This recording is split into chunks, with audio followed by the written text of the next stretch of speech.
안녕하십니까? 언제나 소비자 편에서 방송하는 콘스탄트 김의 티스와 함께 돈 버는 아카데미. 이번 시간에는요, 돈 버는 생활 정보가 되겠습니다. 밖에 나갔을 때 공중 화장실을 많이 이용하는데요.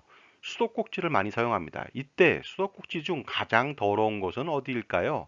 이 더러운 곳을 깨끗이 청소한다면 위생에 좋겠죠? 자, 우선 우리 몸에서 가장 깨끗한 곳이 어디인지 아십니까? 그곳은 바로 우리의 손이 가장 닿지 않는 곳을 말합니다. 가장 닿지 않는 곳, 그곳은요, 어깨 바로 아래 등 부분이 되겠습니다. 그렇다면 우리 몸에서 가장 더러운 곳은 어디일까요? 반대로 생각하면 되겠습니다. 손이 가장 많이 닿는 곳이 되겠습니다. 마치 버스 손잡이가 더러운 것처럼요. 우리 몸에서 손이 가장 많이 닿는 곳은 바로 손이 되겠습니다. 그러니까 손을 가장 많이 씻어야 되겠죠. 하루에도 수십 번 이상 씻을 필요가 있습니다. 자, 우리가 외출할 때 아니면 여행할 때 공중 화장실을 많이 이용합니다. 이 공중 화장실은요, 하루에도 수천 명 이상이 이용을 하다 보니까요, 어떻습니까? 위생상 깨끗하지 못할 수도 있습니다. 그러나 깨끗하게 사용하지 않는다면 건강에 적신호가 올 수 있으니까 깨끗하게 사용할 필요가 있겠죠. 가끔 공중 화장실을 이용할 때 비데가 설치된 곳을 이용하는 경우도 있겠죠.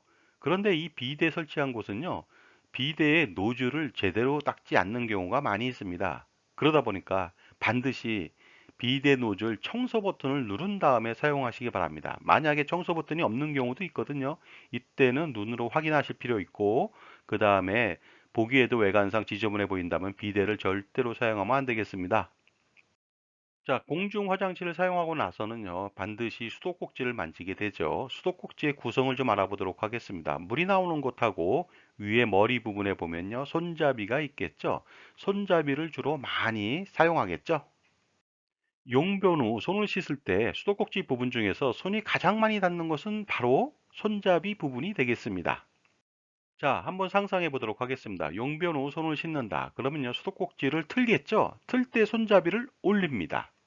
그 다음에 끌 때는요, 손잡이를 내리겠죠.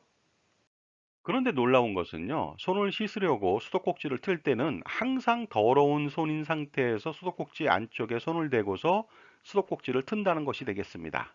그리고요, 끌 때는 항상 깨끗한 손으로 내립니다. 왜 그럴까요? 끌 때는 당연히 물로 손을 씻은 상태이기 때문에 끌 때 수도꼭지 머리 부분을 눌러서 내리기 때문에 그렇습니다.